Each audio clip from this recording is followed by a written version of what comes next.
الجيش المغربي غادي يتعزز ب 500 مركبة مصفحة من نوع هامفي من الجيل الجديد.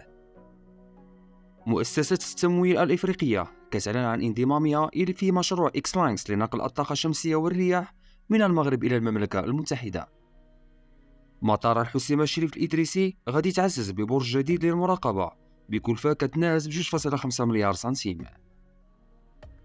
الأشغال شبه مكتملة بمشروع مدينة المهن والكفاءات الخاصة بجهاز الداخلة وادي الذهب الصحراء المغربية. دعوات لإلغاء الضرائب على الطماطم المغربية في البرلمان البريطاني. المغرب كيتصدر الدول المغاربية بأقل معدل تضخم متوقع خلال العام الجاري. المكتب الشريف للفوسفات كيصدر سندات دولية بقيمة ملياري دولار لتعزيز استدامته. المغرب كيقود حملة ترويجية لاستقطاب الاستثمارات الألمانية. الحموشي كيقود وفدا أمنيا في جولة بدول الشرق الأوسط.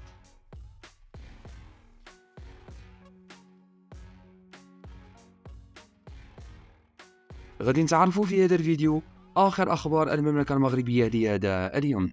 فلنبدأ بالخبر الأول.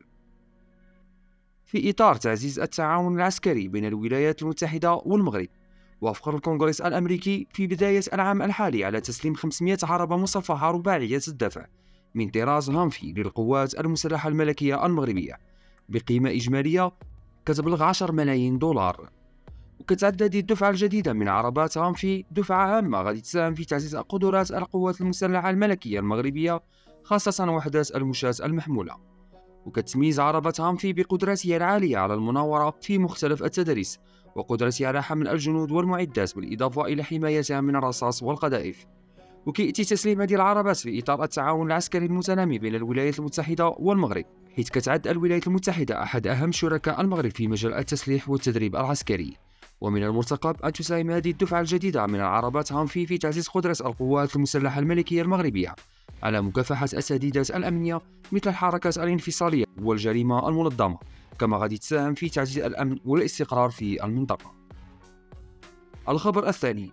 أعلنت مؤسسة التمويل الإفريقية انضمامها إلى مجموعة الشركات المنخرطة في مشروع لنقل الطاقة الشمسية والرياح من المغرب إلى المملكة المتحدة عبر الكبرات البحرية. وكيتضمن المشروع إنتاج 10.5 جيجاوات من الطاقة الشمسية وطاقة الرياح في المغرب، وتركيب بطاريات لتخزين ما يقارب من نصف هذه القدرة ونقلها إلى المملكة المتحدة عبر 3800 كيلومتر من الكابلات البحرية. كتقدر الكلفة الإجمالية للمشروع بأكثر من 20 مليار دولار، وهو ما يمثل أحد أكبر الاستثمارات على الإطلاق في إفريقيا في مجالات الطاقة المتجددة. الخبر الثالث. أعلن المكتب الوطني للمطارات عن خطوة هامة لتعزيز قدرات مطار الحسيمة الشريف الإدريسي، حيث من المقرر إنشاء برج مراقبة جديد بتكلفة كتقدر بحوالي 2.5 مليار سنتيم. وكيأتي هذا القرار في إطار جهود الحكومة لتعزيز البنية التحتية الجوية وتحسين الخدمات المقدمة في المطارات. ومن المتوقع أن يساهم البرج الجديد في تعزيز قدرات المراقبة وإدارة حركة الطائرات بمطار الحسيمة، مما غادي يعزز سلامة الرحلات وغادي يساهم في تحسين كفاءات العمليات الجوية. ومع توسيع البنية التحتية يأمل المسؤولون أن يشجع هذا الإجراء المزيد من الشركات الطيران على الاستثمار في تطوير الاتصالات الجوية وتوسيع مجالات النقل الجوي في المنطقة. الخبر الرابع. تقترب الأشغال في مشروع مدينة المهن والكفاءات بجهاز الداخلة وادي الذهب في الصحراء المغربية من الانتهاء، حيث يبلغ إجمالي التكلفة المخصصة للمشروع 21 مليار سنتيم. ويأتي هذا المشروع في إطار جهود الحكومة لتعزيز التنمية الاقتصادية وتعزيز فرص العمل في الجهة. ومن المتوقع أن توفر مدينة المهن والكفاءات بيئة مناسبة للاستثمار وتوفير فرص عمل للشباب، مما غادي يساهم في تعزيز الاقتصاد المحلي وتحقيق التنمية المستدامة. ومع الانتهاء القريب من الأشغال يتطلع السكان إلى فتح المدينة واستقبال المزيد من الفرص والاستثمارات في المنطقة. الخبر الخامس. طلب اللورد دانيال هانان عضو بارز في حزب المحافظين في مجلس اللوردات البريطاني الحكومة بإلغاء الضرائب المفروضة على الطماطم المغربية، واصفا إياها بأنها ضرائب سخيفة وبقايا للتشريعات الأوروبية. خلال كلمته في مجلس اللوردات أشار هانان إلى عدم تنافسية الطماطم المغربية مع المحلية بسبب اختلاف فصول زراعتها. وأكد هانان على ضرورة إلغاء هذه القيود ليس فقط لخدمة الجانب المغربي، ولكن أيضا لأن المغرب شريك تجاري هام للمملكة المتحدة، ويمتلك القدرة على تقديم منتجات عالية الجودة دون إلحاق الضرر بالمزارعين البريطانيين. الخبر السادس: أظهرت أحد توقعات صندوق النقد الدولي أن المغرب غادي يشهد أدنى معدل تضخم متوقع في المنطقة المغاربية خلال عام 2024، حيث من المتوقع أن يصل إلى 2.6% فقط. ويضع هذا الرقم المغرب ضمن 4 دول عربية تتمتع بأدنى معدلات التضخم إلى جانب دول الخليج. ووفقا لتقرير صندوق النقد الدولي، احتل المغرب المرتبة الثانية عشر في معدلات التضخم بين 15 دولة عربية تم توفير بياناتها. ويعزى هذا الأداء الجيد إلى صلابة الاقتصاد المغربي وانخفاض أسعار السلع الأولية العالمية والاستجابات الحكومية اليقظة. الخبر السابع: أعلنت مجموعة المكتب الشريف للفوسفات الرائدة عالميا في مجال إنتاج الفوسفات والأسمدة عن إطلاقها حملة ترويجية لجذب الاستثمارات الدولية بقيمة ملياري دولار لتمويل خطتها التنموية الخضراء الطموحة. ووفقا لمصدر في المجموعة، فقد تم تكليف بنكي BNP باريبا وJP مورغان بإدارة عملية الطرح التي ستشمل إصدارات سندات دولية. وتعتبر هذه السندات هي أولى من نوعها منذ إعلان OCP في عام 2022 عن استراتيجية بقيمة 13 مليار دولار تهدف إلى التحول الكامل إلى الطاقات المتجددة لتشغيل عملياتها الصناعية.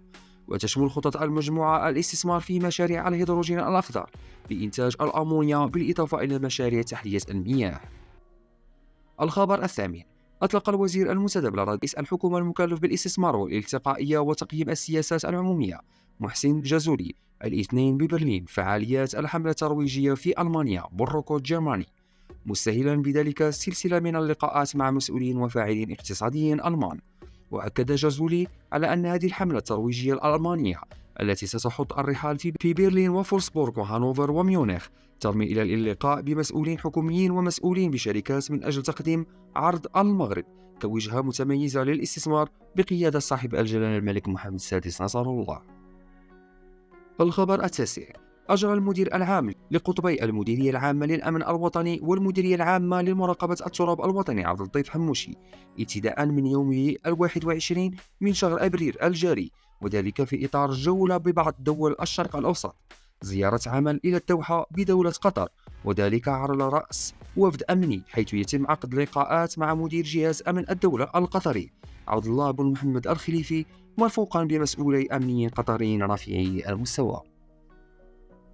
وبهذا وصلنا لنهاية أخبار اليوم. نلقاكم في فيديو في أخبار جديدة عن مملكتنا المغربية، فما تنسوش تفعيل الجرس باش توصلوا بأخبار اليوم. وشكرا على المشاهدة، وما تنسوش كذلك الاشتراك. معكم مروكو 360 ولا عزاء للحاقدين.